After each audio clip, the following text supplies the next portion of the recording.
Today, obviously, is the first day you're on the podcast, which is a blessing, and everybody knows you're super busy, which is also a good thing too.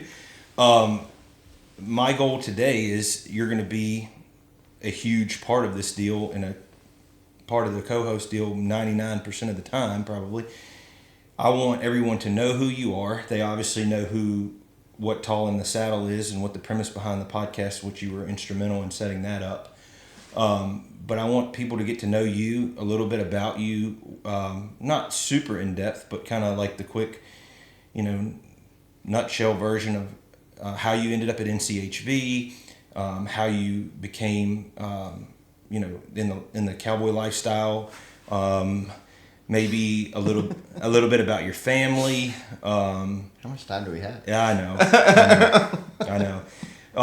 So, ultimately, I'm thinking probably, we should be able to knock that out in 30-ish minutes, just the skim view. Okay. Because, moving down the road, we're going to take those points and we're going to, with different guests, we're going to dive deeper. Yeah. So we'll have an opportunity to go deeper in all those topics, but I just want everybody that doesn't know you to learn who you are and why you're here, and maybe how long you've been here, and then we'll kind of, on my part, I'll talk about how you can skip that part, and I'll take that part, how you and I got to know each other, and what the relationship is there, and then you can have the last, 10-15 minutes just to talk about whatever. And if it goes an hour, that's where I get to ask about you and like where you can came ask from me in your story. No, so you can.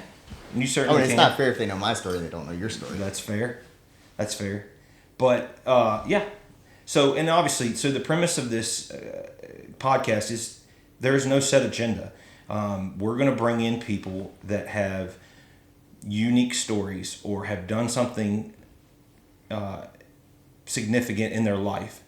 And I want to know what makes that person tick. I want to know why they had the inspiration to do that. I want to know if faith played a role in that. I want to know where they fell flat on their face. Mm-hmm. I want to know when they were super successful. I want to know what their family dynamic looks like. All the questions that never get asked in normal interviews when you see these people on other platforms or media, and you're like, well, gosh, I had a million questions I wanted to ask that person, and I didn't get a chance to do that. Right. I want to try to be that for our audience.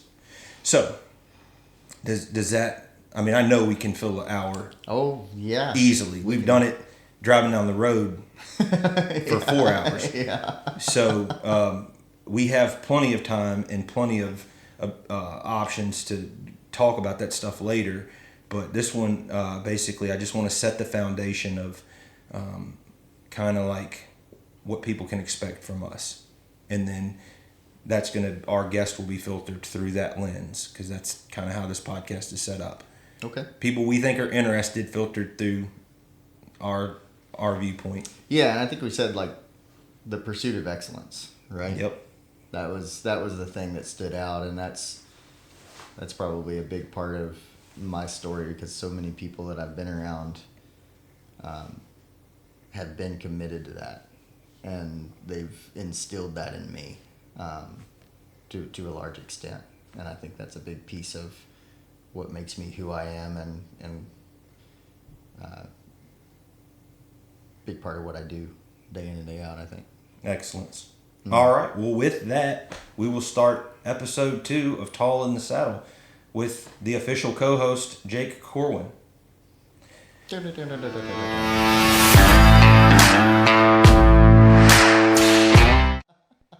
So, Jake, for those of you that don't know, this is Jake Corwin. He is the COO here at National Center for Healthy Veterans. He happens to be one of my dear friends and confidants, and is going to be the co-host on this podcast. And we will bring in guests, and you'll get an idea and an opportunity to see how we think, and our guests will get an opportunity to share their story, and it'll kind of be filtered through maybe what you could call a cowboy perspective, maybe the cowboy world kind of has a culture and a ethos they live by, and it carries some some cowboy spirit code. Cowboy code. Yeah. A way you kind of perceive life and you perceive problems and challenges, and I hold it dearly to my heart and try to live by it. And I think that you'll see that show up a lot in our podcast of, the way we ask questions to our guests. So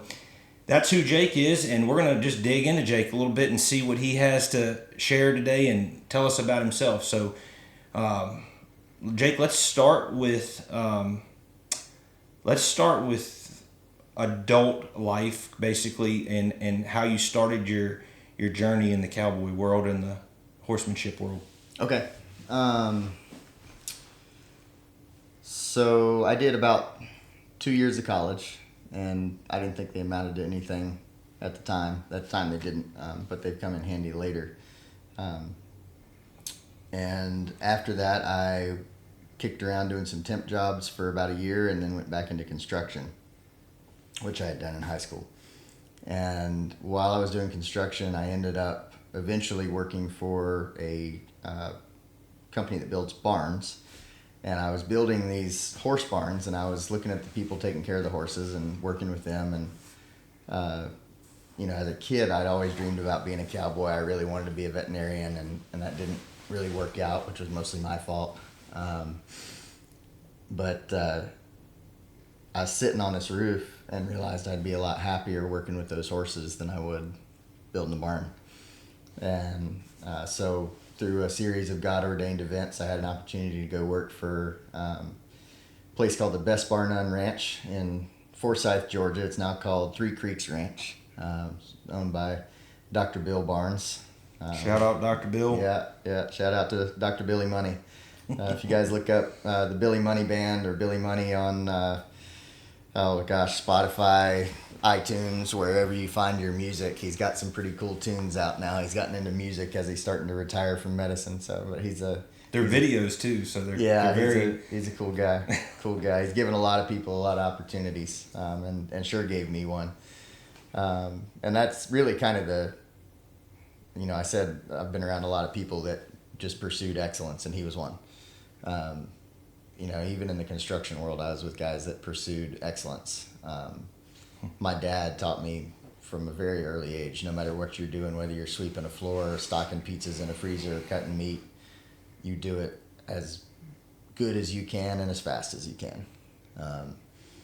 And that was kind of how I was wired. And so when I got into the cowboy world, like the day I got down there to Georgia, I was like, this is it. I'm in. I'm done. I got down there. I helped build a little fence. And then when Bill got home from work, he handed me a pair of chaps and a pair of spurs that were 3 sizes too big for me. And I did not care. And we jumped on horses and went and moved a set of cows. And I was like, man, I'm in. I am all in. This is it. Done. I think that's true. I think I kind of feel the same way about that deal. There's in life, period, you have those aha moments when whether it's God ordained or it's just the right fit for where you're supposed to be, you get that moment. You're like, that's what I'm supposed to be doing. Yeah. It feels this little spot in you that nothing else did. And I know I've never been down to Bill's place, but I've heard you and we'll make it down there one and day. Greg talk about it. It sounds like such a cool opportunity, and where basically younger men or men come and kind of almost find what they're looking for down there, find an answer down there. So and women now. And women now. Wow. Yeah, they got a girls bunkhouse or whatever. Wow. Yeah, it's a cool deal. Really cool deal that he set up down there. If you're looking for cowboy internships, I think they're still doing those. So if anybody out there is looking to get into cowboying, that's a good gateway. Okay. So how long were you at Bill's? I was at Bill's. This was before the internship program. I was kind of the OG intern, I think. I stayed there. He said come down for 3 months. I ended up being down there for 19 months. 19 months. So I went down there in August of 2008. Mm-hmm. It's a great time to go to Georgia in August. It's perfect. It's balmy. The winters are humid and miserable. Wow. The summers are humid and miserable. So it's a great place, Georgia, middle Georgia. But yeah, so I stayed down there 19 months and met some guys from up in the Shenandoah Valley, Derek Wise and Scott Talley, and ended up there in Randy Brown. There's a few names that circle through that place that I hope one day, Yeah. whether it be... I just missed John and Dalton Darnell, like by a year, Really? maybe. And that's a something. year, yeah. It's Yeah, there's some names so that have close. filtered through that Yeah. place that I hope we can capture on this podcast and bring on and Yeah. share their story too. But all right, so and then So I came back and I worked with Derek Wise at the Bar W up in Shenandoah. yeah, it's in Bridgewater, Virginia, for about 6 months, which was incredible experience. That's a great operation too, great place to learn. Derek's doing some clinics now. He's got one coming up in Giles, I think. Yeah, I really enjoyed Yeah. meeting him. Yeah, he's got a ranch roping clinic coming up down there. Galax. Galax. Yep. Very And, traditional, kind of yeah. old school, but Yeah. a good school. Yeah, that job was so neat because, like, in the course of a week, you'd always ride colts because that was the main part of what we did. And then you might be catching cattle, you might be day working for somebody, you might be hauling cattle over the Shenandoah into the Highland and the Alleghenies, or cutting hay. Like, you might do 6 different types of cowboying in a week, and it was a ball. But That's cool.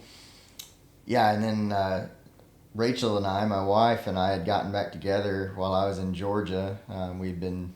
We dated in high school and then separated for a number of years and got back together, and we were wanting to get married, and so I took a job down in Franklin County with Eddie Shelton at the Diamond S Farms, Diamond S Livestock, there in Union Hall, Virginia, and worked for him. Rach and I got married while I was working for him, and stayed there for about 2.5 years. And All right, so we got to go back a click because you missed a really cool God story in the Georgia that I'm privy to, but I want you to share okay, with Rachel. yeah, So you need to share that. We've got time for that because that's a cool God story. So when you were in Georgia and you had the opportunity to come back, Yeah. it just so happened that... yeah, So just so take- happened that Derek's place was like 3 minutes from where Rachel lived, which was so cool because I got to spend that summer just spending time with her, and we got, we figured out, yep, this is a real deal. We really want to get married, and kind of got vetted by a lot of her close friends where they felt like they could trust me because a lot of them didn't really know me and or didn't know me anymore. We might have known each other back in high school, but anyway, it was I've always thought that was God cool. all over the place on that deal. All right, so Derek's then Eddie's. Yeah. Do you want to talk about Eddie's place, which is another Yeah, really Eddie's cool place was real quick? neat because Eddie raises some really nice cutting horses and has been in those for a long time. Eddie and Debbie, and so I got to learn a little bit about cutting down there, and Eddie really gave me more than anybody gave me the opportunity to start my own colt starting business. Mm-hmm. He really gave me a foothold in that. He got me some clients. He had a facility there that he let me use, and he really helped me lay the foundation for that. So I've always been grateful to him for giving me that opportunity, and learned a lot about cattle, about reading cattle, feeding cattle. He backgrounded his own calves, and then we cut a lot of hay, and we made a lot of small grain, and there was a lot of farming there, and a pretty good jag of cowboying too, and a lot of horse training. So that was a great place to learn. I stayed there a little over 2 years. Okay. And then ended up going to work for Goose Creek Valley Farms. Worked for Jess Herbers after that. That at that time mainly in Bedford County, Mm-hmm. and then I kind of expanded what we were able to do in Pittsylvania County because we lived down there, and Jess was another one. Eddie, Jess, Derek, all of those guys were pursuing excellence in their own rights. Like the things that they were passionate about, they were pursuing excellence in those. And Yep. whether it was feeding cattle, it was really in everything they did. Are you making your hay the right way? Are you making it well? Are you making it, don't give me no sloppy bales. Give me those good, even bales. Yep. And just trying to be the best you can, to be the most efficient you possibly can, because your margins are so small in commercial agriculture. and then they were all from the performance horse world Mm-hmm. to a certain extent, and so they were trying to make, Derek had ridden with Ray Hunt a lot, Mm-hmm. and was really trying to make really nice horses and starting a lot of outside colts, and then Eddie and Jess were both trying to make really good cattle that were going to feed well and grade well, and whether you're making hay or building fence or whatever, they were always trying to do the best they absolutely could and Mm-hmm. not cut corners, and that's what it takes. I mean, that's what I see so Yeah. much. What makes you or breaks you in anything, but especially in agriculture, is whether you can, whether you're willing to do what it takes and not cut corners. Yep. And so knowing you, as long as I've known you, I've had a chance to meet every one of those people at this point, except for Mr. Bill down south, which is on my list, but to meet. But I think that's a huge life lesson, and kind of like a catch-22 or double-edged sword, however you want to say it, because not specifically with these guys, but us and everybody included, you can have a set of excellence for what you're good at or what you do on a daily basis, but also there's always places in your life where a friend could call you out, or like we use in our resilience classes, your board of directors could call you out and say, you're doing really good at this, but have you paid much attention to this over here? And I think about when you're saying that excellence, it's easy to hide behind what you're good at, Yeah. and be excellent at what you're good at, and not vulnerable with the things you struggle with, Yeah. whether that's your attitude, your temperament, your other relationships. And I think it's really important in life to not hide behind that thing that people see you as good at, or know you're good at, or you're good at, and try to find those things as you get older and mature. But what am I not really good at? Yeah. And how can I pursue excellence there? And that's hard. And that's another thing, like those guys, all those guys had another common thread, that they weren't going to ask you to do something that they either hadn't done themselves or wouldn't do with you. Like whether it's, I can remember Derek shoveling out stock trailers after we hauled cows. I can remember, Eddie picking stalls, painting fence posts with burnt motor oil, or Jess running a weed eater. And it's like, these guys technically pay me to do this stuff, but they're not above doing it themselves if it needs done.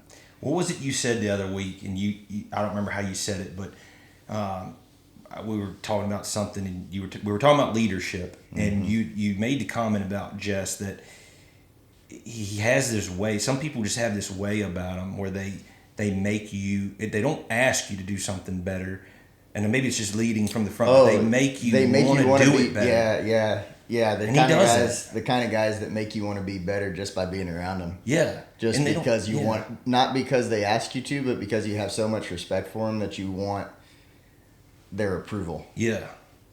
It's tricky because, I've been around people who are way better than me at doing a particular thing, but I had no desire to want to show them that I could do it better. It's just like, maybe I'll get better. But he's definitely one of those guys. When you said that, I was like, yeah, I see that. I don't know, just something about his person. And he's really quiet and not really pushy or nothing, and he just draws that out of you to make you want to step up to the next level.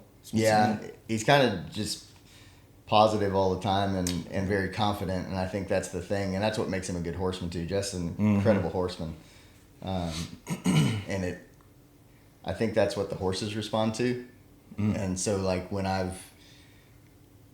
when I think about working with the horses, I think about Jess a lot, and Derek, same way. Yeah, Derek, yeah. Just that quiet confidence, and the horses, like when you get one of those guys, and they used to say this about Ray. Have you ever met Wilson Chitwood? Oh, yeah. Okay, so Wilson's the same way, right? You get these guys in a pen where you're working cattle, or you get them in a pen with horses or at a clinic or whatever, and the animals just handle better when they're around, just because of the energy that they're putting off. Like that, No doubt. That spirit of excellence that rides on them it almost imparts. There Imparts, we go. Yeah. It almost imparts a confidence and a calmness to the animals around Contagious. them. Yeah. Mm-hmm. Do you think that relates to people? Clearly, Yeah, 100%, like we're talking about? 100%. Yeah. 100%. Yeah. I always felt better when Wilson was on the crew or Jess was on the crew. Yeah. And, I always know it's going to be a a good day if Derek's there. Yeah, they're affecting you and the cattle. Yeah. And the horses. Yeah. That's pretty cool. Yeah. All right, so let's get back on the storyline or the timeline or whatever. We left it at the Diamond S. Mm-hmm. So after that. Well, and then I went. Oh yeah, the Goose Creek. Sorry, Goose Creek, and then over time ended up moving up and kind of managing that herd, and then about 3 years into the management of that. This was like it was right during COVID, mm-hmm. just after the height of COVID. It was starting to loosen up a little bit. COVID was an interesting experience for everybody, but for us it didn't change a lot. It just meant like my wife was home more. I didn't have to go anywhere, so I just worked more. I mean, it's kind of the thing, but it didn't really change anything for us. But during that time, man, God was working on me. There's been seasons in my life where he was just hammering me. When I was in Georgia was a big one. Right before I went to Georgia was a big one. And just where I was leaning into him and he was pouring into me and preparing me for the next season, preparing me for the next thing. And then at different times I would get distracted, and that was really what had happened with Goose Creek. Is we had gone through some traumatic stuff, and Rachel and I responded to that in different ways, and we kind of isolated in place almost, and she poured herself into being a mom because Levi was about 3 then. Mm-hmm. And I poured myself into work and just being a cowboy, and that became my identity. Like my whole identity was wrapped up in how good of a cowboy I could be. Mm-hmm. Not in how good of a husband or a father or a Christian mm-hmm. or a person I could be, but how good of a cowboy can I be? And it nearly destroyed our marriage. Like that was one of the rockiest times I can remember. And then somewhere in that, I turned back to God and started leaning into him again, and he started pouring into me. And I probably fought that for 2 years, of knowing that he was calling me to something more, mm-hmm. and then not being willing to let go of that identity. 'Cause that, like, truly being able to be a cowboy was such a gift that he had given me. It was such a blessing. It was a dream come true, something I never even knew actually still existed, but it was a dream that I'd always had, like mm-hmm. from a kid. You can look at pictures of mm-hmm. me. I was guns and boots and hats and raring to go. But it became an idol. And it became the thing that I valued over God, over my marriage, over mm-hmm. my kid. I mean, mm-hmm. and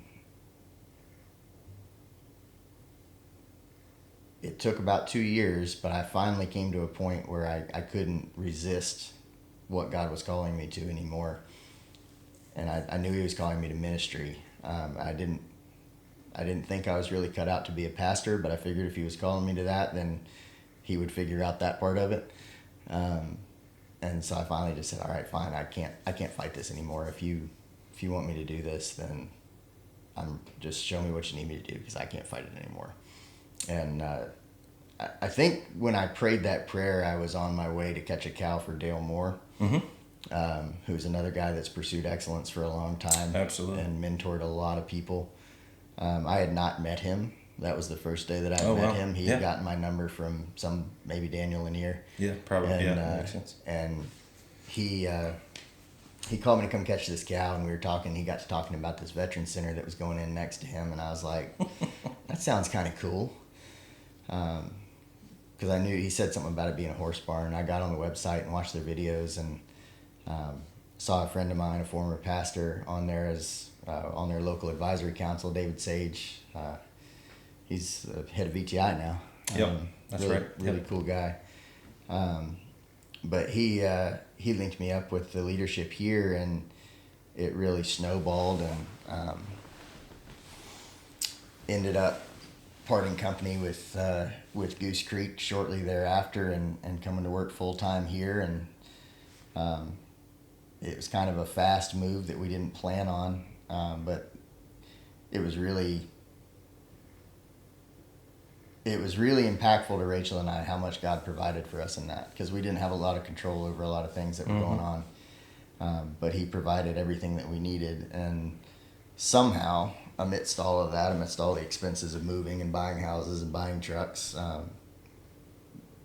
like our bank account never changed, right? So it was really almost surreal how much He had lined everything up and provided for us. And we could go on story after story about that for 3 hours. Yeah, so I want to go back, I think, if I can, without taking notes, and I want to go back to what you were talking about. You knew God was calling you to do something more in a servant role, more in that type of deal versus just working your own deal as a cowboy.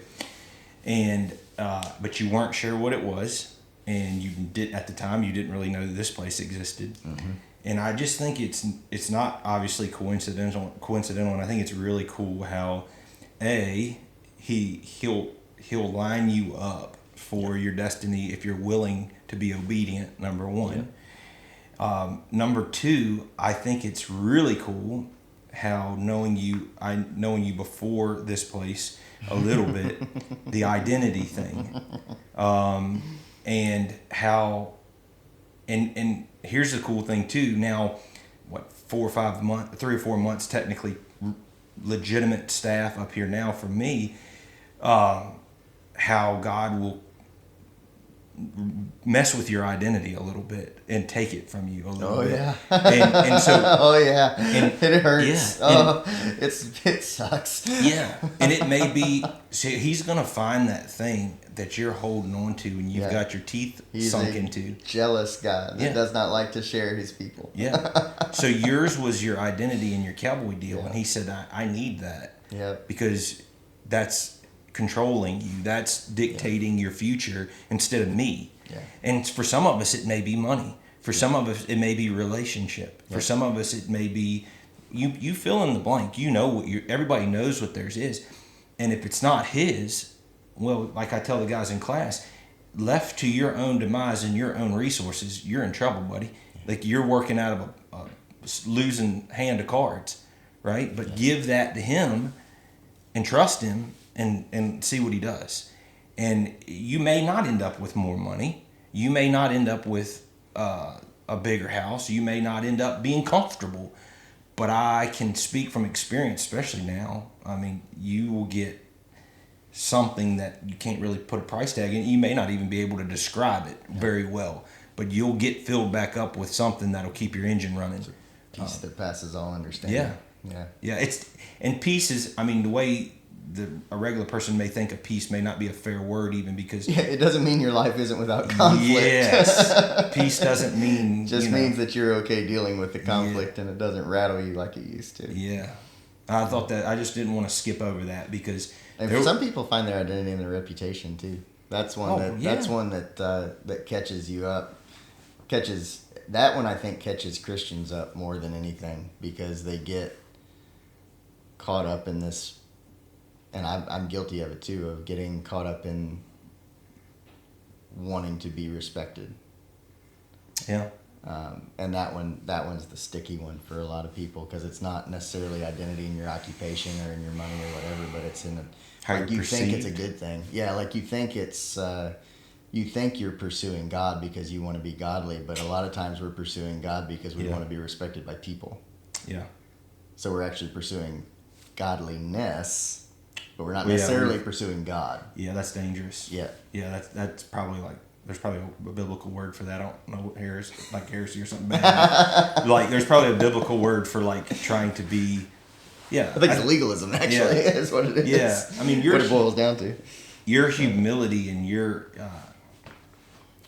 as I get older and humble myself and I put myself in, I kind of strip away whatever I'm trying to be and just be vulnerable and humble. I find those are the most impactful moments in my life, and I consider myself being perceived as weak or vulnerable, or you fill in the blank that doesn't seem like a manly or a great thing, but that's when God's using that, because he can get in the way of that, right? If you're prideful or your chest poking out, there's no room for him there, right?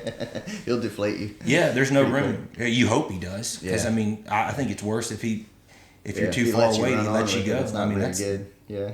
that separation's worse than. Wow. Yeah, just a lot of neat little tokens. My mind's just spinning a million miles a minute. But Welcome to Conversations with Jake and Bob. imagine a 4-hour car ride somewhere. But there are times we can just sit and not even speak. But that's how you got a good friendship. That's a key. If you want to know if you've got a good friend, get in a vehicle with them and drive and not say a word for an hour and not feel like you have to say a word. That's a good friend, because you don't have to fill that space with noise. You just riding. All right, Goose Creek, and then now you're at NCHV, because I think we met while I was at Goose Creek, right? we did. We met at the Off Rodeo. Yeah. And I think one of the first official times. Yeah. We were just on different ends of that deal. You were south, and I was usually up in Bedford County hanging out.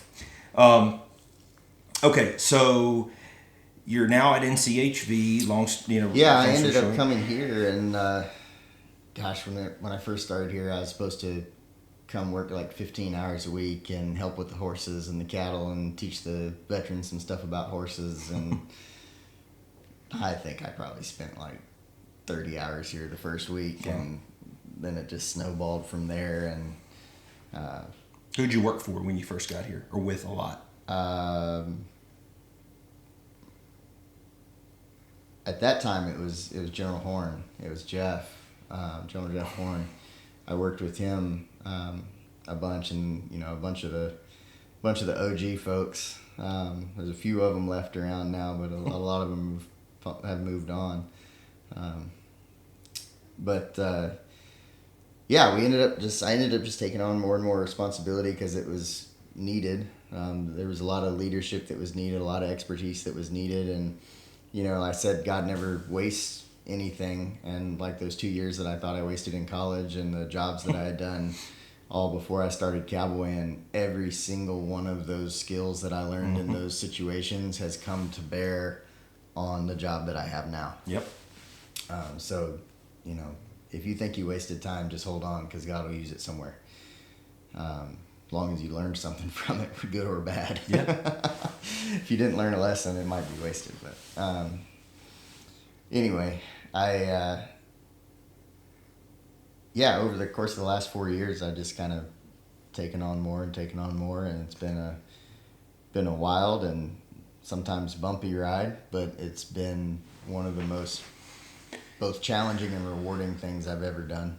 And in April I stepped into this COO position, and I told somebody yesterday, it feels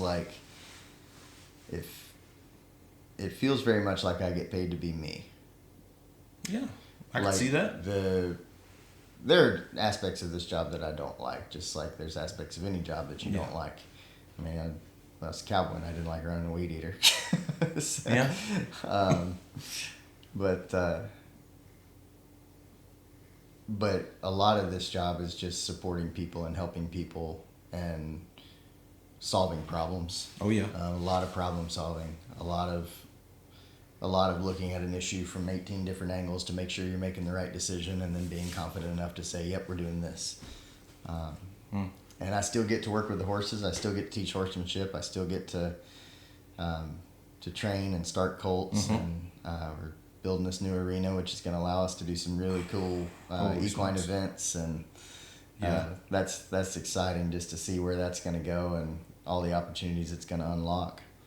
So you're talking about OGs. I'm not an OG of NCHV, but I've been around at this point almost as long as anyone other than we've got a couple people with C's in the front of their name, like CFO or CC, whatever. Yeah. But I was here through a lot of transition, and I've been here long enough to see what you were explaining, what you were talking about, your growth up to this position. And we'd had a lot of personal conversations, away from here about, some of those steps. And it has been amazing as your friend, and then now as a coworker, basically you're technically my boss too, which to see that and to see God use you and grow you up, and I'm experiencing some of that now myself.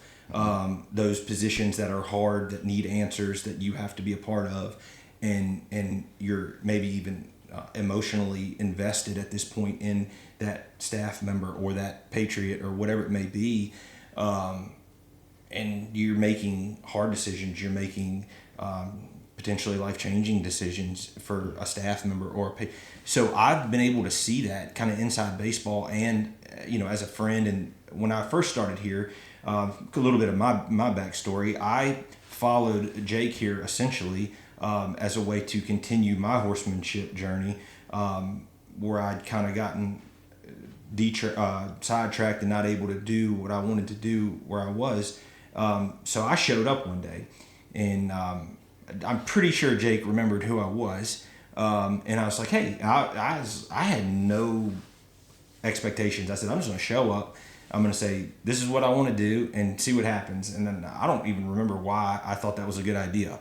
But I just showed up and I was like, hey, man, I'd like to continue my horsemanship. We've got a mutual friend that kind of was our connection through a previous work deal. And I said, I want to ride. I want to get better. My horsemanship skills were very low. My knowledge base was very low. I mean, I had opportunity to ride like extremely broke horses and just move around. I didn't know how to, make anything happen on purpose. And I wanted to learn that. I was ready for a new challenge, and a new, and horsemanship is a never evolving challenge. I mean, you're never at the pinnacle. So I showed up. I said, I'd like You're to. You're always pursuing excellence. You're always a little bit higher. Yeah. So I was like, I'd like to ride. And he was like, sure. He's like, come on. And he's like, you can help me ride some stuff here that needs ridden and just get in where you fit in. And so and that's the thing about NCHV and Valor Farm. If you show up, if you feel like you're supposed to be here, I tell people that all the time. If you feel like you're supposed to be here, whether it's God or your gut or whatever, show up and see what happens. Yeah. Just give it a shot. Worst thing can happen is you're like, this is not for me, and you go home. But if you end up on property more than once or twice, there's probably a reason you're supposed to be here. Yeah. And you should at least pray or listen to your gut or whatever you do to see why you're here. Yeah, almost everybody that's here on staff, I think, has been called here in one way or another. Definitely on staff for sure. I tell people a lot, if you're here for a job, you won't last long. No. If you're here because God called you here, you'll be fine. Yeah, I dodged a job. I just wanted to be here selfishly, to hang out with my buddy, ride some horses, and then I thought the program was very interesting and very cool, and then time went by, and here I sit. Time goes by, and you get invested in the stories of the Patriots that are here, and absolutely watch them grow, and you watch them heal, and you watch them truly get healthy and become, if you watch the transition in the 9 months, start program to end, and you see a very wounded, broken, isolated person go from that to a reasonably strong, stable, well-equipped person. Yeah.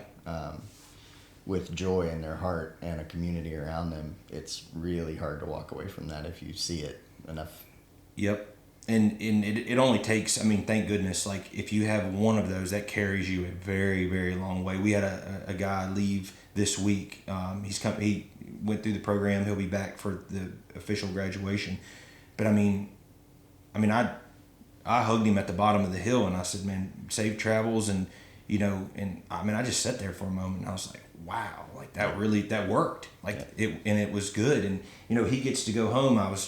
They were laughing at me yesterday. I was trying to do an interview with the TV deal, and the little gal, she asked me, she's like, what does it mean to you to see one of these guys be successful in this program? And I don't consider myself a very emotional guy, but I was like, I'm like, can we cut this out? No. And edit this? And that's the good stuff, man. You cannot, it's hard to verbalize efficiently. Okay. What it means. For Patriots and for staff. If you look at the growth in a lot of our staff members over the last, you've been here 3 years now almost. Yeah. they're not who they were. No. And they're so much more capable than they were when they showed up. Oh, man. And you missed it today. Caitlin did the phrase. I always miss Caitlin's word of the day. I always catch her afterwards, and I'm like, I'm mad at you. And she's always like, what do you mean you're mad at me? I was like, you made my daggone eyes water. And the word of the day, she is dynamite. Those of you, maybe she'll be on the podcast one day. Definitely. She's a small figured female. She's not a big lady, but man, she is dynamite. Yeah. She's and like Jake was saying, in the last year or so, I have watched her, and she's got a ministry gift outside of this place even too, which is amazing to hear stories from. But when she speaks, there's just and it's these small little moments that she speaks to, and it's just, you should have heard it. I should have videoed it, but she was talking about sin and a credit card today, and not the two connected, but she was like, I'm gonna butcher it. She did it so well, but she was like, sin kind of reminds me of this credit card. She pulls this credit card out, and she's like, you swipe it, I want these shoes, I want this ice cream. She's like, well, eventually you max that credit card out, and they're gonna call you and they want payment on that deal. And she's like, you're carrying all that stuff around, and she's like, you need to give that to God, and you need to turn and repent from it and go the other way. But you're just mindlessly swiping this sin on this card. And the way I'm not doing it justice. And I'm looking over at Aaron, who you'll meet next podcast, I'm pretty sure, who's staff here. Yeah. And of course my eyes are watering up, and I'm looking at her, and I'm like not looking at her, and I'm texting him, and I'm like, sending him these little sideways messages we always send each other. I'm like, man, this girl is just passing something else. She's she's got a God's in her life, and God's working. There's an anointing on her for sure. And she's like you said, like she's an example of one who come in with one idea of what they were going to do, and it's just stepped up to so many different and not without adversity. I mean, she's faced a lot of trials in the time she's been here. All of us have, and the fire last November was a real galvanizing time for everybody, but I think she probably more so than anyone, and maybe all of us, maybe that's not fair, but well, Caitlin, it was very, very visible in her. Caitlin's our barn manager, and like I said, we may have her on. Hopefully, Equine Services Director. Everybody's got a bigger title than I call it. She's been here for quite some time, and you take someone. We're in the barn, but I would say probably no one was in the barn more than her. That's probably a fair statement. And to see, I'm not going to go as far as to say as like her identity was there, like we were talking about earlier, but a big part of her was attached to that facility. She's the mom to our cats, which I could care nothing about, but cat people probably gonna blow me up now. But Bob hates cats. Yeah, she had the cats there. We may treat our equine friends more as implements or tools at times, where they're her family, and she just looks at it differently. And to have that, it hurt us to see that thing sitting there smoldering, but it rocked her. Yeah. I mean, and rightly so. But to see her, we need to have her on here to tell her story about that, because she stepped up. She was the first one on scene too. It's first one on scene, and she told me. I'm pretty sure she was the one that told me, but she said she just hit the ground and was like, it's like a fake movie, like a movie, like this is not real. Yeah. So she's a really cool girl, but that's an example of many of, whether it be the Patriots here or the staff here, where God just gets all up in your stuff and takes you to another level and calls you to a higher deal, and you get to be a part of it. I think it helped us realize a lot too, because the fire. Yeah, the fire. Yeah, I agree. We're on that. We'll talk about it for a second. But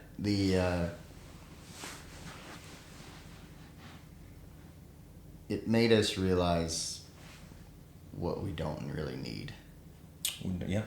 Like, do we need a barn to do what we want to do and what we do here? Yeah, we do. We need an arena so we can put on events and things like that. Yeah, but do we need that to do what God's called us to do? Do we need it to be who God's called us to be? And I think that's really like the piece of what we talk about with the Patriots too, because a lot of them feel like what they needed to be whole, to be healthy, they don't have access to anymore, or it's gone, or they screwed it up. Not all of them, but certain ones. Yeah, I see that. You see that like they feel like they've ruined everything, or it's been taken from them. They can't get it back, and that's really what the resilience stuff is all about. Is being able to bounce, lose everything, and still have faith. Yeah. Because we were talking about this in Bible study this morning. Jason's kid, I loved that. Jason's kid actually piped up and was talking about, I asked, does anything stand out to anybody? And she's like, oh, his daughter? Yeah. She says, when it says, I am who I am, because it was God talking to Moses at the burning bush. Mm-hmm. He says, who should I tell him said this to me? And he says, I am who I am. Yeah. And what it means is that, like, he is existence. He is being. He is the state of being alive. Yeah. In and of himself. And so, okay, yeah, we lost a barn. Okay, yeah, you screwed your life up. Okay. He still is I am. Yeah, he's still I am. Yeah. Like, he is being. He can change a staff into a serpent, and water into blood, and he can take a leper's hand and make it whole, and then turn it back to leprous and make it whole again. And it's the natural order of things are under his control. Mm-hmm. Right? Yeah, I agree 100%. And I kind of, it took me a week to, once we realized once you got over, human nature, once you get over the initial shock of what you lost. Oh, yeah. Stuff you thought you were comfortable with, you were gonna have forever. I wasn't walking around preaching that day. Yeah, trust me. No, I remember the phone. I can remember the phone call. Probably will remember it the rest of my life. When you called me, but I agree, because it was about day 4 or 5, and I started thinking, and I was trying to be, right-minded about it. I'm like, okay, so what does this mean then, if that's where we're at? And I started thinking about some of the stuff that we might have had planned, or we were going to plan, and I just wondered at times. I was like, wow, were we going to get almost ahead of ourselves? Were we going to get to a point where we weren't putting first things first? Mm-hmm. Were we chasing a clinic? Are we chasing not first things first? And I tend to believe maybe we would have, we had the potential to go down that road potentially. And then I was like, okay, well, this still sucks in the meantime, because I don't have a saddle, I don't have bits, I don't have bridles. I lost everything but my boots, spurs, and a horse. And I was like, so what do you do with that? And now it's put me in a place where if you would have showed me that video of the new, go on the website, on the National Center for Healthy Veterans website if you haven't already, Facebook, and look at the virtual tour of this new barn. If you would have showed me that with the other barn sitting there and me not having gone through that process, I would have been excited and like amped up. When I saw it for the first time, I actually saw it in Steve's office for the first time. I walked out and I felt embarrassed. Really? I felt, and maybe embarrassed isn't the right word, but I felt like not worthy, or like holy smokes, not for the program, but just like I thought what we had was so cool, and then I was like, wow. As aggravated as I was in the moment of losing it, that selfish, just like, this sucks, this is not fair, and like General Dees always says, it's not, it's why them and not me, or why me and not them. You're playing the victim. Comparison. Yeah. But I walked out of there and I was like, holy smokes, Lord, like you've provided this now out of the ashes. And I just felt different about it. It's maybe embarrassing the right. I was just like, no, I get it. Do you see what I'm trying to say? Yeah, it's like you were so focused on what you had lost and what you thought was important. And he took my identity and away, then you, right? He took my identity took all away. of our identity, Yeah. but To me, it hurt. To me, It I'm hurt. riding around in an indoor arena before all year long, thinking I'm special because all my other buddies don't have an indoor arena to ride in, and I'm taking it for granted. And I loved it. It was always cool to me. Like I always thought it was. Oh, it was a great barn. Coolest barn I was in. Super cool. Yeah, and then it was taken away, and I was like, well, thought it was mine. You know, that's why I acted like it was mine. And yeah, he took it. we all were invested in it. Yeah. We all had identity in it. And then all of a sudden it was gone. And like, you know, I had the same problem because like for me, there was 15 years of Your cowboy life. Everything that I had built and everything I had accomplished and everything that I had collected as far as tack and stuff that I was proud of, stuff I'd spent a lot of money on, that I'd saved for, that I'd worked for. And it was stuff that I like. When you're in the cowboy world, your identity is in your gear. Yes, sir. Like people identify kind of who you are and how you operate by what kind of gear you're riding. 100%. And I fell into that bad. and we were super blessed. I was super blessed. I had a lot of people rally around me and there's a lot of people we could thank too geez, after that. I mean, we don't have. I wish we had the time, but yeah, they gave us good solid tack that we can use, that I'm still using, and it works great. And we'll save up and get exactly what we want one day. But for now, you don't think, I'll put you on the spot. Do you think that was another reset button that he hit on you? Oh, 100%. Do you really? Yeah. Oh, yeah. No, I don't want to put words in your mouth. No, you're 100% right. Wow. For me, I couldn't do the job that I'm in now without the fire. Absolutely wouldn't have happened. I'd have never been willing to step into this without the fire. Can you go deeper on that? Yeah. It's about identity. Mm-hmm. Because that was the last piece of my identity as a cowboy. That was the last piece of me holding on to that as who I was versus being wholly committed to being whatever God needed me to be. Because I had brought it with me, right? I had brought all that with me from the past. And I was like you, like, we've got this cool arena. We're putting on clinics. Yeah, we were just we getting got fired people up. excited. We sold some cool horses, and yeah, I mean, like, I was proud of what we were doing. I was too. And then all of a sudden it was all gone, and it was almost like I didn't even know how to be or who to be, and it didn't. All through November, I kind of held it together. You didn't show it. I'll get a little bit real. I don't show it here. I can't. Yeah. I worked for these two generals long enough to know you don't show weakness in front of the troops. Yeah. No, all through November, I held it together until we cleaned up until they allowed us to go in and get all of our stuff out.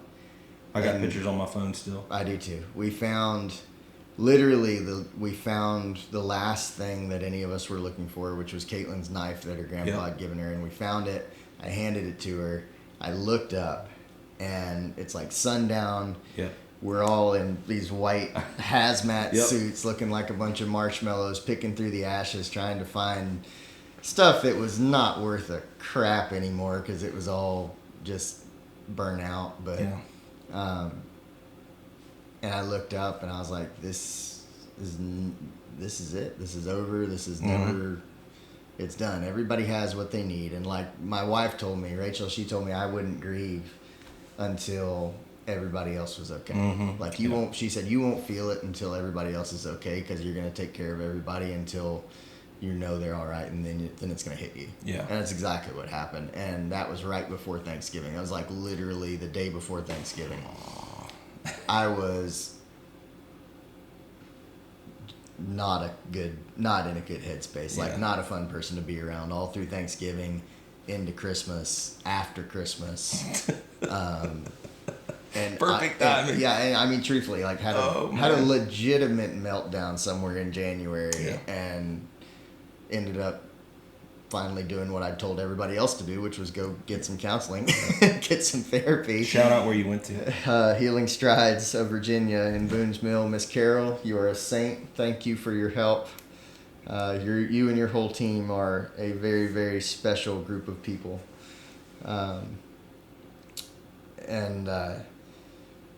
So it was, and what it was just identity. It was the fact that everything that I had found my value in, and it wasn't even that my value was in the stuff, but it was like my ability to do my job depends on this stuff, and my ability to be respected. I thought in me that my ability to be respected by the people that I needed approval from was tied to my gear. It was tied to the barn. It was tied to all this. And I actually didn't even realize that until the very first True Grit rodeo that I worked in December. And I showed up in gear I had not roped in. I showed up, I had one rope left from the fire, and that was it.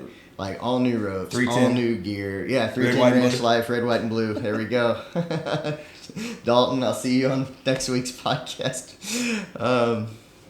But yeah, it was just so surreal. But you know what? I showed up to that rodeo, and everybody had my back. Oh, yeah. And I don't know why in my head I thought they wouldn't. That's the enemy.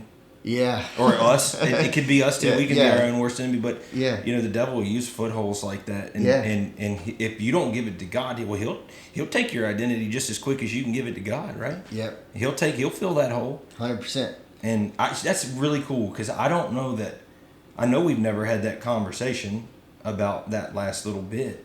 And nor did I plan on asking you that today, but that just really, that came out of nowhere. Yeah. That was that could have been the last little piece of the puzzle that God made. Right. And I never really even considered that. That's pretty cool. Yeah, if that hadn't gotten stripped away, I would never have been willing, not even able is a whole nother thing. Mm-hmm. I think leading people through that time probably prepared me more for what I'm doing. But I wouldn't have been willing to step into this job without that.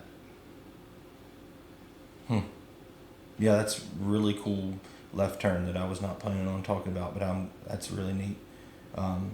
The fire affected everybody here, and I know a lot of people know about it, but some people don't. But it affected everybody here, obviously differently, and the dynamics played out differently in everybody's life. But to see what God is doing and how He is working and the things that are coming in the future is just, you can easily look at it and go, it's Him, it's not us. And that's so fun, whether that be the barn or any situation in our lives where, when we're paid a compliment. I'm learning recently too, especially when someone, hey man, you did a really good job. And you're like, well, that won't me. Yep. Like, I'm not built like that. Yeah. And if you go somewhere else and you're not operating in your calling, like, it's obvious, because you're not as successful there. Yeah. If that's not where He wants you to be at. Feels like you're tripping over every step as you go up. Yeah. Really, really cool. So we've kind of walked out the timeline as far as getting to where you are now at NCHV. Let's talk about the future a little bit. Let's project out a little bit more than we have. Where do you see you in, let's just say 5 years from now? I hate that question. I knew you were going to say that. I hate that. All right, well, let's start with the farm. Hated that question my entire life. Most people do. You think you'd be prepared for it. Where do you see NC? You're the COO. Where do you see NCHV? And this this could be completely in off. 5 years? Yeah, you. I don't care what the business model, where do you see it in 5 years? Oh, man. Well, first of all, one reason I hate that question is because I feel like it puts expectations in place. That's fair. And expectations can both be what do they call it in AA? It's expectations are pre-engineered disappointments. Yeah, I can see that being the so case. that's one side of the coin. Sure. But the other side of the coin is something that Doug Dalton always used to say is if you tell a man, I want you to do, I want you to haul me 100 loads of gravel, Mm-hmm. right? This week. I need 100 loads of gravel from you this week. Or if you tell him, I need as many loads of gravel as you can haul me in this week. Yeah. If you've got a motivated person, they're going to bring you more than 100 loads of gravel, right? So it's like if you set an expectation, sometimes it becomes a limit. Okay. But all right, now that you're done shooting holes in my question, I just hate that question. Right. I've always hated it. I'm sorry. All right. Well, okay. So just project. So project okay. for us a little bit. Give us some vision for NCHV. So right now we've got Village 1. We've got Village 2. We're sitting in Village 1. Sitting in Village 1 right now with the community center and 19 tiny homes. Village 2 is under construction. The tiny homes are being completed inside. There's 12 in that village. The community center is, the roof is going on right now. And then we'll build out Village 3, which will be another 13 homes, so 25 homes in that complex. The next phase for us would be the Family Lodge, which would be a 30-room hotel and conference center with a counseling wing. I think probably in the next 5 years, it's reasonable to estimate that those projects will all be completed. We'll have expanded to fill the available tiny homes with Patriots on a rotating basis, clicking in a real regular rotation. I would love to think that the barn in the arena would have become what I've always wanted it to be, which is a central hub for quality horsemanship in Central Virginia. The Central Virginia hub for quality horsemanship. That sounds better. We'll go with that. It's a whole lot of working out my marketing while I'm on the podcast here. And then the Family Lodge, that's that building, that structure has the potential to be a huge community asset, not only for veterans, but for families, for churches, for businesses to be able to come do conferences, to be able to do counseling retreats, to be able to start our women's program for our female veterans, in whatever form that ends up taking. As we research, we're developing the best possible model that we can create for that, to deal with the particular challenges that come with that demographic. But yeah, I think to just see in 5 years, let me say my hope. This isn't my goal or my expectation, but my hope that is in 5 years, those projects are all complete and running at 100% capacity, and that we are helping, math, at least 5 times as many veterans as we're helping now. Yeah. And it's awesome to me to see God's hand in the way we either move forward or move back, kind of like we've been talking. If we are looking to Him and aware, you almost see that. I've seen it in the last month in some other situations, and He gives and takes away, and you can take that however you want, but not by your will or by your might, but by my Spirit. Yeah, by your Spirit. And so I think all that is reasonable and feasible you're way in more of the operations deal, but at the pace we're going now, we've got it's amazing to watch the construction here, how fast these guys move and work. We've got some really amazing construction crews, and I've never seen this much. I've been on a daily basis. I never worked construction, but to see it go up, it's pretty amazing. If you guys haven't been by lately, our arena it's not technically under roof, but the structure is up. They haven't put the sheathing, the frames up. The metal's not on yet, and it's massive. I mean, some of our social media stuff has it on there, but it doesn't give you the scale until you drive down the hill on the property and see it, and it's just so big. But that's cool.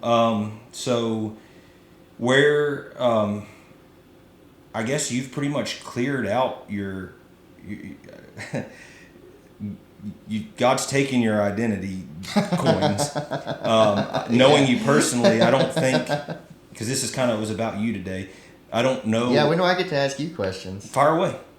Right now. Fire away. Fire away. All right. So quick recap for those who don't know you. Give us your background. Okay. Say start from adulthood and run up to coming to work full time for NCHV just a couple months ago. Just a couple months ago. Yeah. So I started my career technically in the emergency department out of high school. Was trying to get on the fire department at the time. I wanted to be a career firefighter. I struck out a few times in that, trying to get there. It was a lot harder. I guess it still is hard, but it was hard at that time, especially as a young man, to get a job. They wanted the maturity, like age. Walk uphill in the snow both ways. No, it was an age thing. I was literally 22, and most of the guys that were getting hired were a little older, more mature. Said the right things in the interviews. Didn't say stupid just because you didn't know any better. Right, sure.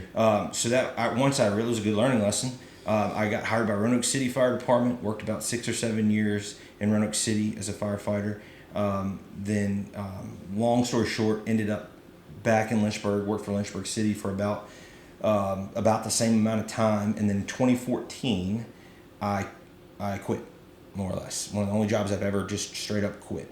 And when Reese was born, I quit on the baby leave, whatever you want to call it, for the husband.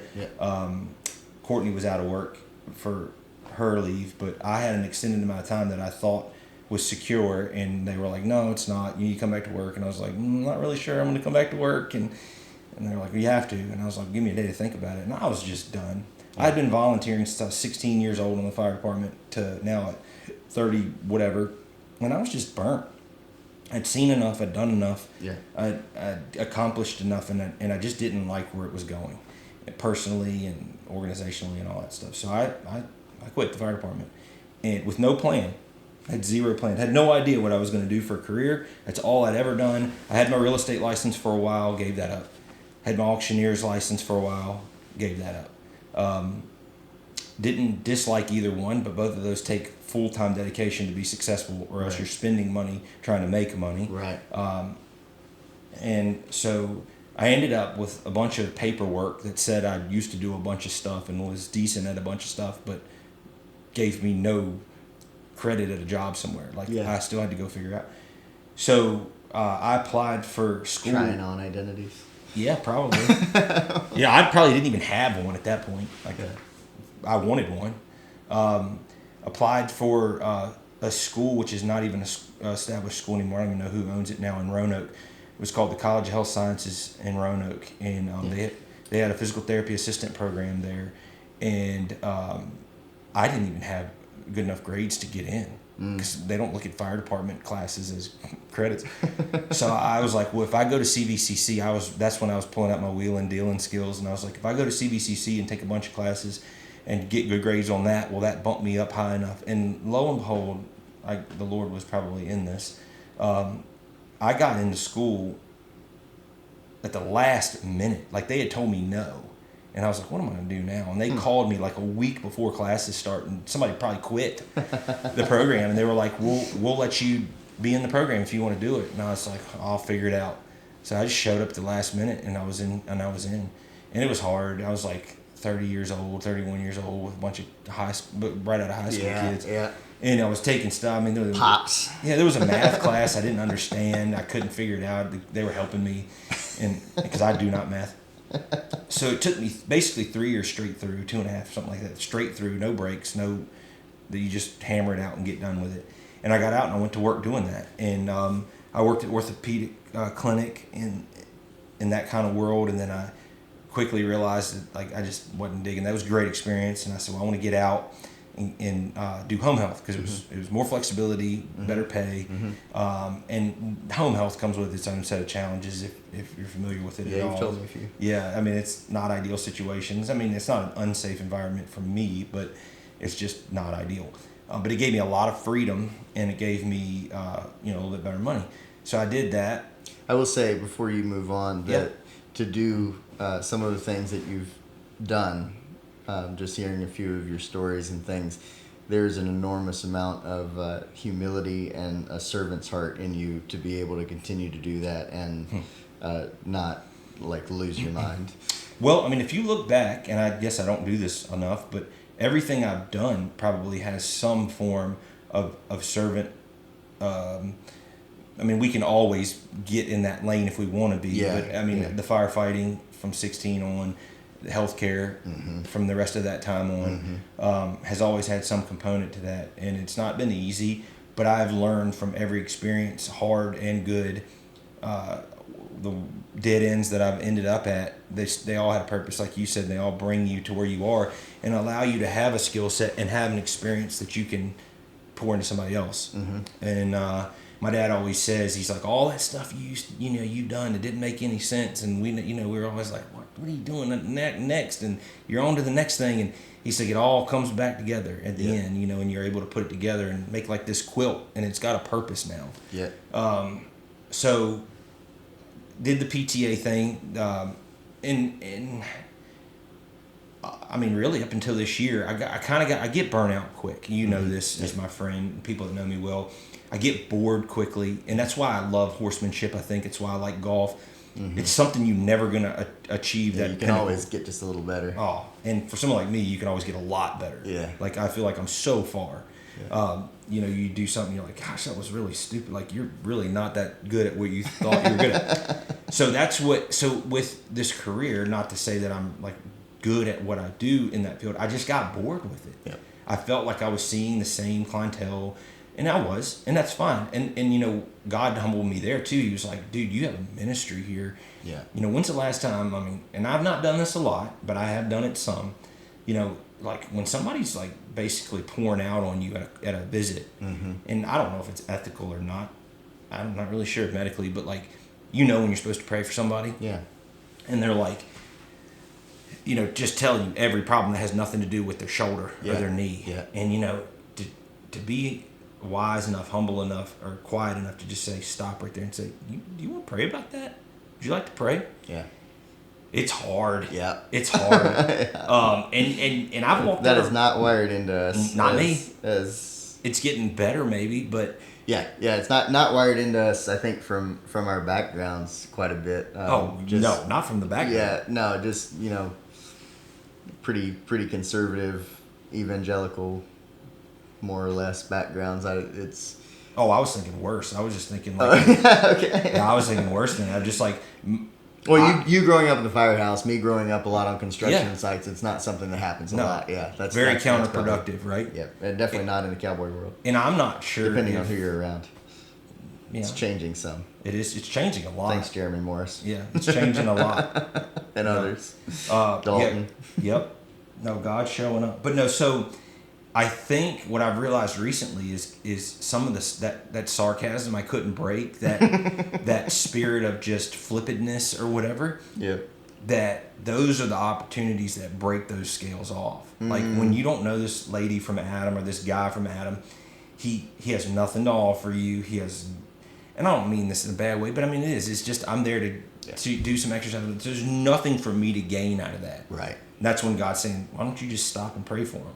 You're not going to, let me take care of the rest of it. And then you're like, oh, well, like later on in the week, you respond differently to a situation you would have normally been sarcastic or flippant, or you're more mindful. So that's his opportunity, I think, to take that hammer and knock some of those scales off of you that you don't like about yourself and others don't like about you, being obedient in those situations. So where I was bored with something, now I'm sitting back going, gosh, did I miss a million opportunities you had for me to get better? And you can't go back and relive that, but at least I'm aware of it now. And I'm like, oh man, maybe I spent a whole year where you were giving me opportunities to minister to somebody besides showing them how to do a leg lift or toe raises or, and that's been on my heart a little bit lately. Like, so, and yeah, she's not going to get up and start doing jumping jacks and push-ups. Right. But maybe he's working on me. Maybe he's not working on Miss Johnson or Mr. Smith or whatever. Maybe I'm there for me. Sure.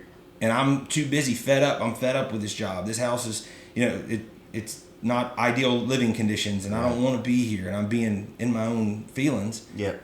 And all along, there was a blessing there for me, and I just didn't shut up enough or step up and realize that. So that was kind of a little bit like knocking the jaw when I kind of put two and two together there. But I, nevertheless, truly and honestly, I was getting bored, and I don't think there's anything inherently wrong with that. I was just getting bored, and that just tends to be my nature.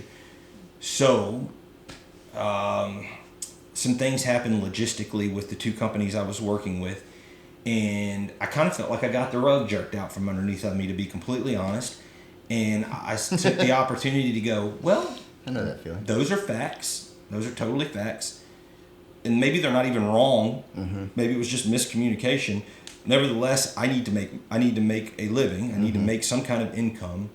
So I have two choices. Well, I have one choice. I have to go fill this hole where I'm not being fed this clientele of people to see and make money. And but I had enough wisdom, I guess, to stop and say, why don't you pray about this? You did good. You didn't get upset. You didn't get worried. What are you going to do? You don't. Yeah. Right. I said, let's pray about it. And you had been dropping Easter eggs for about a year. Like, we would go on a trip. I was just speaking it into existence. Well, I figured eventually it would hit.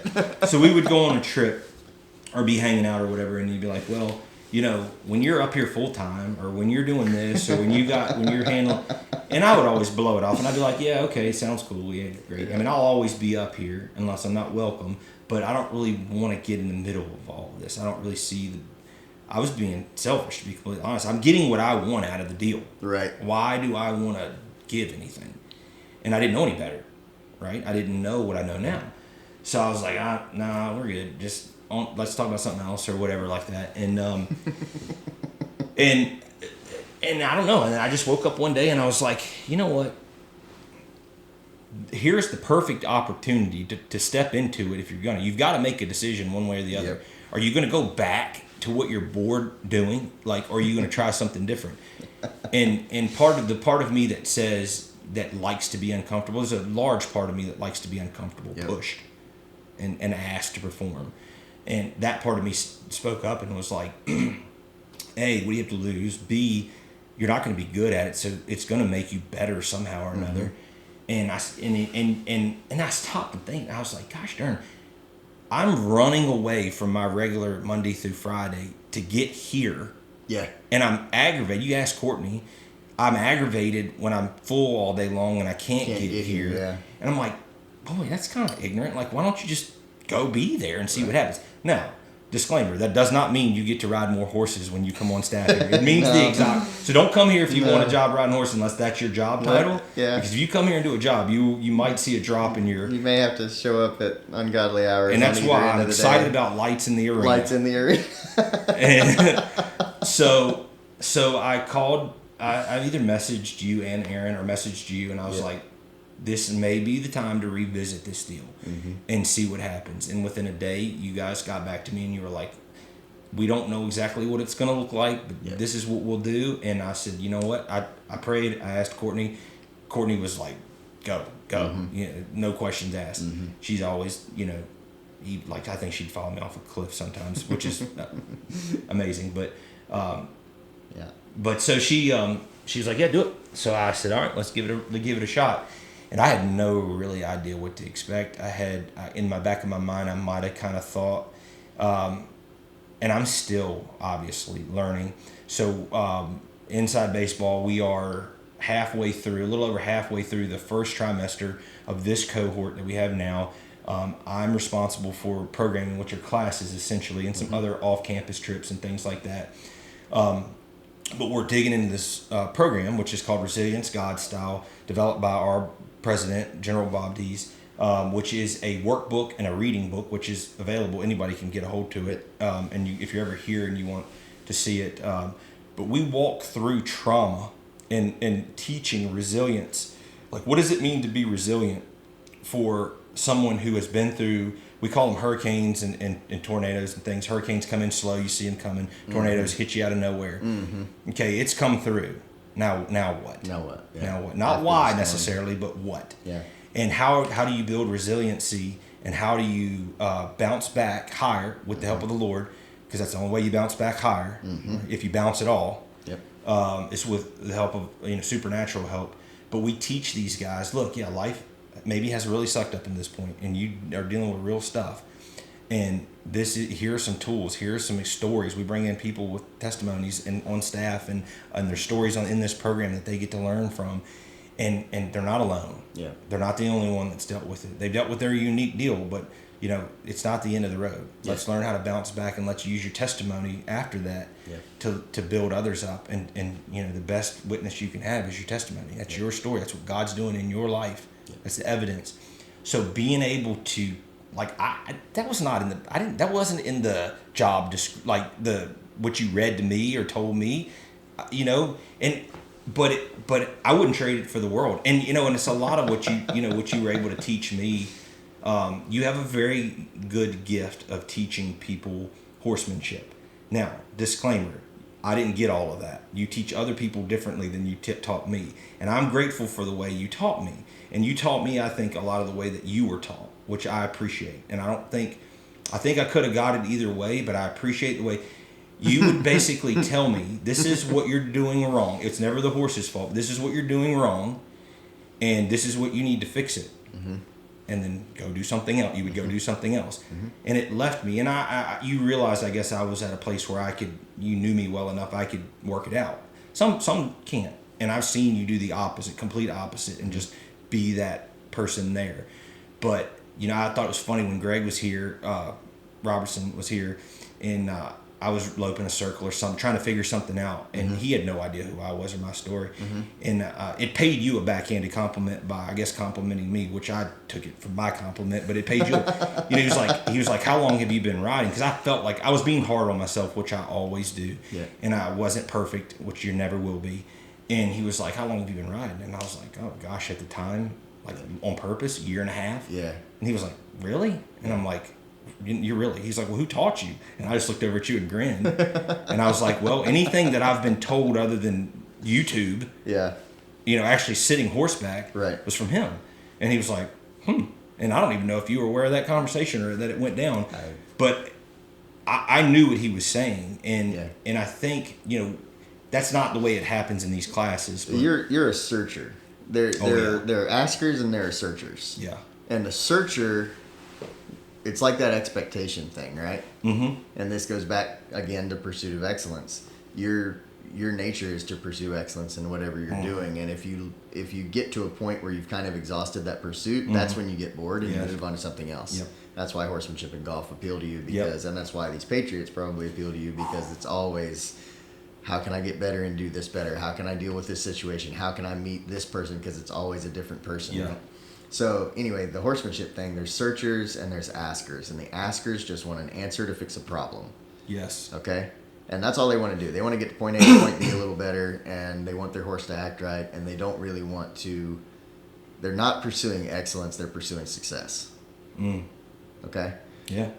A searcher is pursuing excellence, and he really doesn't care about success.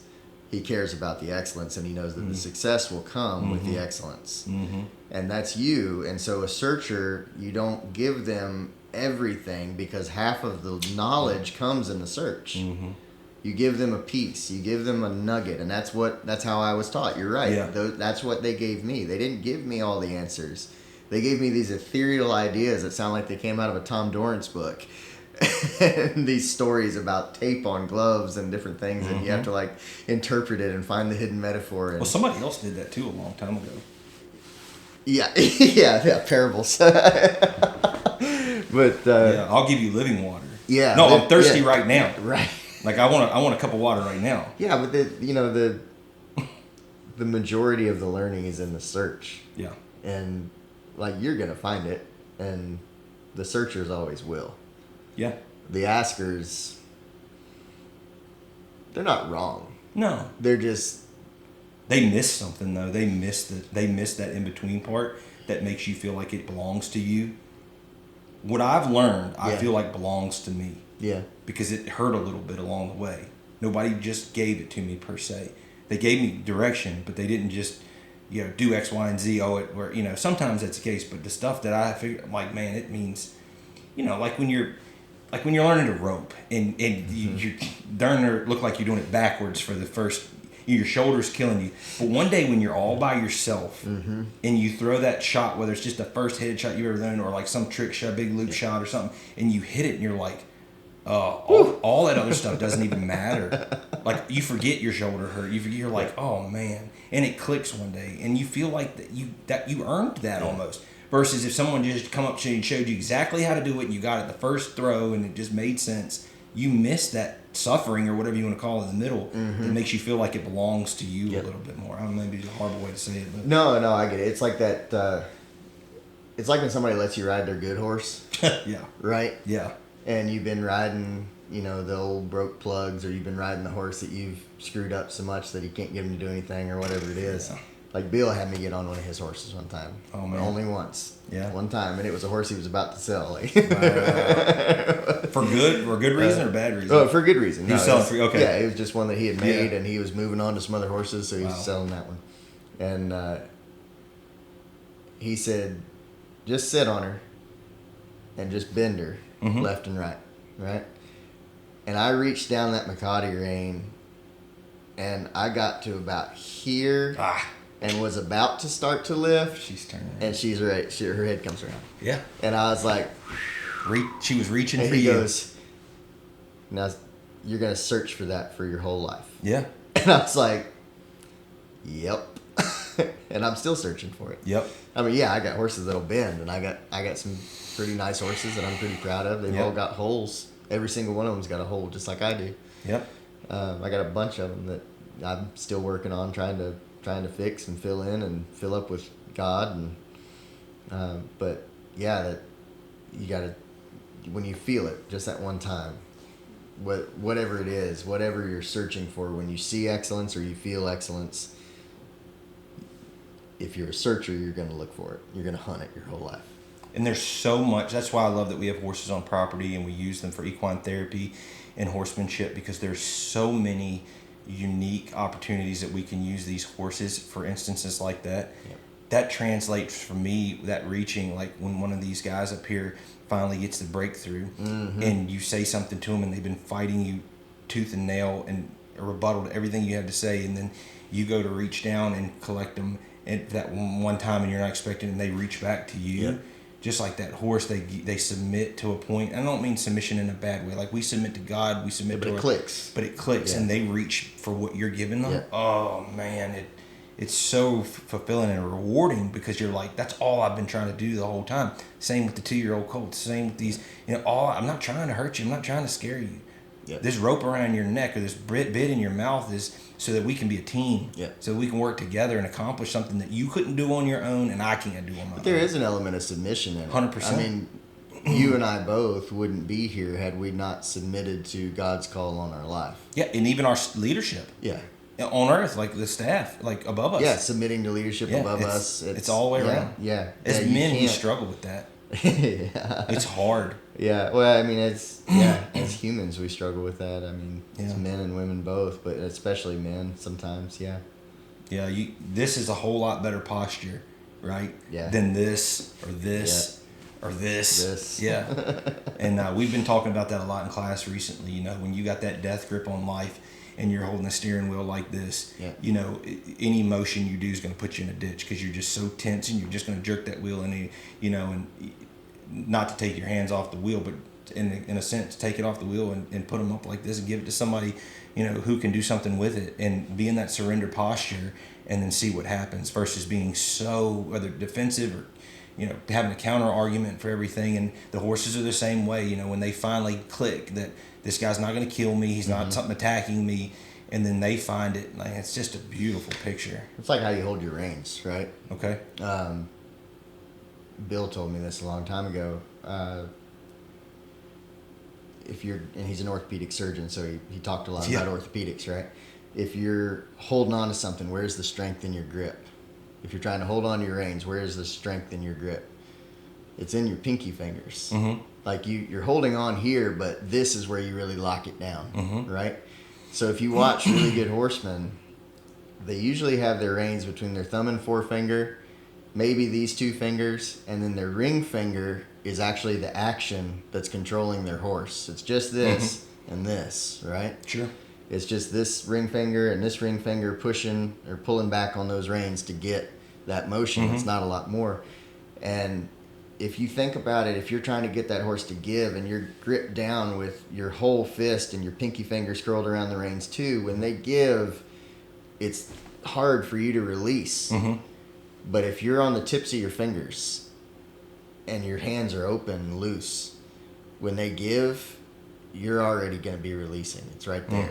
You're not locked in, and you don't have to let go of the grip you've got because you're not holding it that tight. Yeah. Right. Or completely miss the release. There's for those of you that are not in the horsemanship world, there's so many parallels to life, and that's what drew me in even deeper to how you treat people. That we'll constantly have conversations when we're trying to make something. The new saying recently is "make it make sense." We'll go to one another, and like I'll go to Aaron, like, "Man, make this make sense. This makes no sense." But I'll go to Jake and I'll be like, "Hey," and he'll go back, and he's busted my chops from time to time before about where I was messing up an error in my ways, how I was treating someone, one of my kids or something like that, and say, "You know how like when you're starting this deal and you're working with this colt or you got this horse or whatever," and it's obviously relatable to us because we deal with it, but there's such a beautiful correlation to the similarities between humans and the way we work with these horses. And I'm so glad. I know General Dees loves the idea of having it here too, and he talks about them being what does he call them, equine CAT scan machines or something like that. He gets to go to these really high end hospitals and stuff, and he brags on our facility and goes, "Yeah, you got a really neat machine there, but we got 4-legged CAT scan or brain scan machines." And they're like, "What?" Yeah, our horses, because they can feel your heartbeat and from feet away. And we've seen some of them can tell where you have inflammation in your body and different things. And we've seen them like during therapies walk clean across the field and put their head against a guy. You've had it happen to you. That was me at Come Carol's on. Well, it's happened here. Yeah. It's happened here. I'll see a guy who's just so tore up, and that you'll have a horse that you really don't mess with much, and it's hard to catch, and not the friendliest thing in the world. And that dude will come all the way across the paddock and just lean up against this guy that's hurting. Yeah. It's the wildest thing in the world to watch.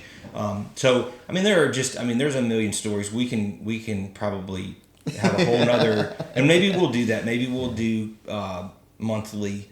I don't think anybody will listen to them. I don't know. But I think there's a lot more that we weren't really able to dig into. I think we're right about at an hour, but I don't want to make these things super long. But hopefully you guys have got an idea who we are better now in our story. We're going to leave actually the comments open. I figured out why that wasn't able to be done last time. But if you've got any specific questions, would like to hear anything that we talked about more in depth, please put it in the comments. Please like and share it.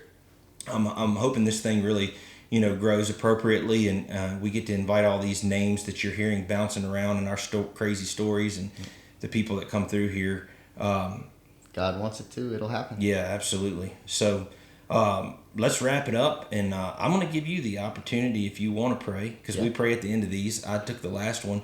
If you want to pray, you pray us out. Yeah, you bet. Let's do it. Will you pray with us?